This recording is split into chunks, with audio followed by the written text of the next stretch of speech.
ما کسانی دادیم که دنیا اصلا بین دو تا قدمشون بود. دیگه حضرت عمر نبود. دو ابرقدرت جهان امروز زیر دو تا قدم عمر بود رضی الله عنه.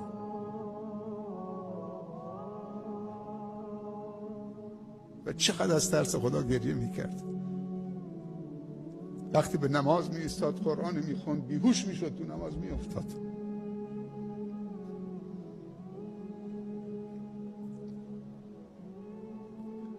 عمر کسی بوده با اون اقتدارش که فرس و روم به لرزه افتاده بودن، ولی خودش کیسه گندم رو کولش میذاشت میبرد. اون داستان مشهور رو شنیدید که یه روزی شب که میشد نمیخوابید،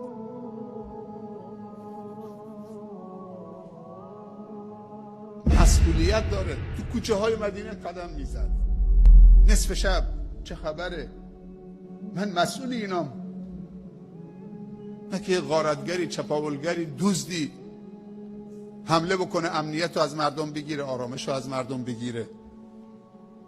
تا اینکه یکی از شبها دید که داخل مدینه مشکلی نبود، رفت خارج از مدینه، دید که یک چراغ روشنه، به طرف چراغ دوید. وقتی رفت که یک زنی با چند تا بچه خردسال نشستن، یه دیگی رو آتش گذاشته، بچه ها دارن گریه میکنن، مادرشون هم یه چوبی تو اون ته دیگ داره میاره، حالا که سر یه سرکی کشید تو دیگ که غیر از 4 تکه سنگ و یک آب جوش که داره قلقل میکنه هیچ چیزی نیست. گفت داستان چیه؟ به اون مادر بچه ها گفت ما هرچی میکشیم از این عمر میکشیم، خلیفه ماست، بهش میگن امیر المومنین، خلیفت المسلمین، بیخ گوش ماست، خودش سیر خوابیده، ما اینطوری داریم بچه ها از گرسنگی سنگ دارم میجوشونم که اینا سرگرم بشن و بالاخره همینجور خوابالود بشن و به خواب برن.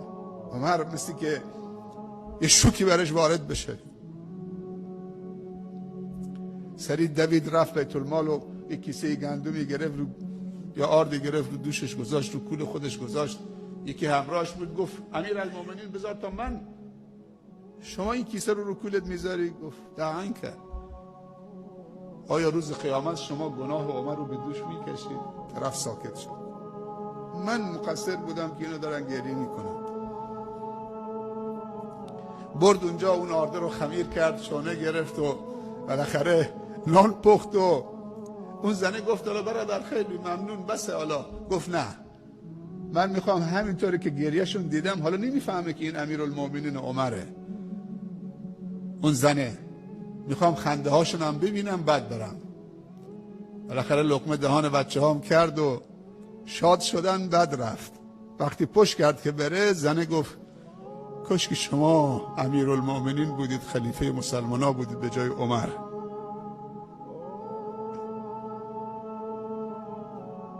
این خلافت زیبنده شماست نه عمر. مگر میتونه کسی دیگه غیر از عمر باشه؟ حالا اون نمیشناسدش.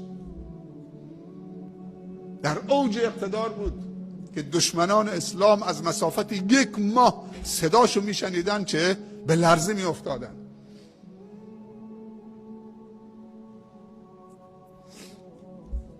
هنوز که هنوز وقتی اسمش میشنون چه وحشت میکنن. هنوز که هنوزه.